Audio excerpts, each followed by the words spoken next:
The movie is Mission Impossible, which was written by David Koepp and Robert Towne and directed by Brian De Palma. The action thriller film follows US government operative Ethan Hunt and his team, who go on a covert mission that ends up taking a disastrous turn. When Ethan ends up as the lone survivor of the mission, he becomes the prime murder suspect in the deaths of his own team members. Now a fugitive, Ethan Hunt must recruit a team of rogue operatives to help him sneak into the CIA to retrieve a document that will prove his innocence. I've been doing a rewatch of the Mission Impossible movies because The Final Reckoning, which obviously seems like it's going to be the last installment of the franchise, is getting a wide release this week. I think what struck me most as I watched the original film is how well this movie set up the foundational groundwork for the 7 sequels that came after it. Tom Cruise is electrifying with his portrayal of Ethan Hunt, and I think his performance, combined with Brian De Palma's skill as a director, is what took this movie from being pretty average to being great.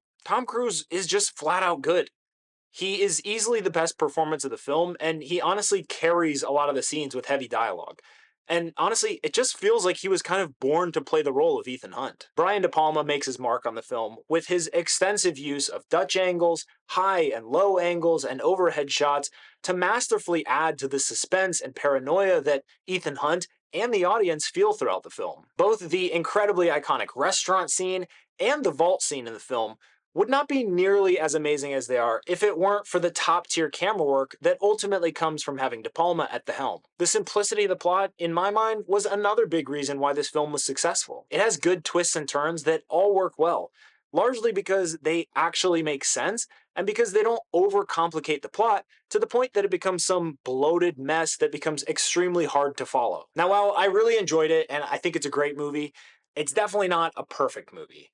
It's pretty dated in a lot of ways, obviously with a lot of the technological aspects, but also in the way that the romance was written between Ethan and another character. The old school tech aspects don't really bother me at all because you can't really help but be dated in that regard, but the romantic elements felt pretty out of place with the rest of the movie and honestly kind of formulaic. I also didn't love the final action sequence with the helicopter in the tunnel.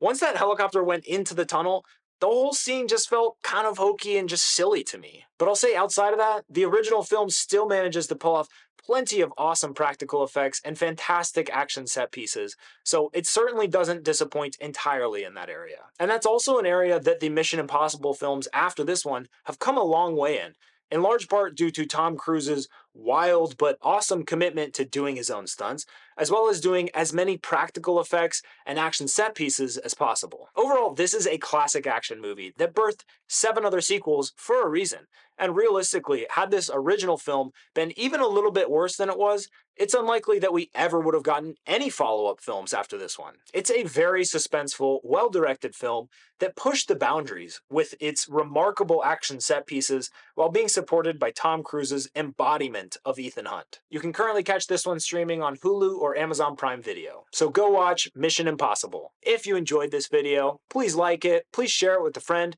add a comment letting me know what you thought of this movie or what movie you think I should review next, and subscribe to my channel.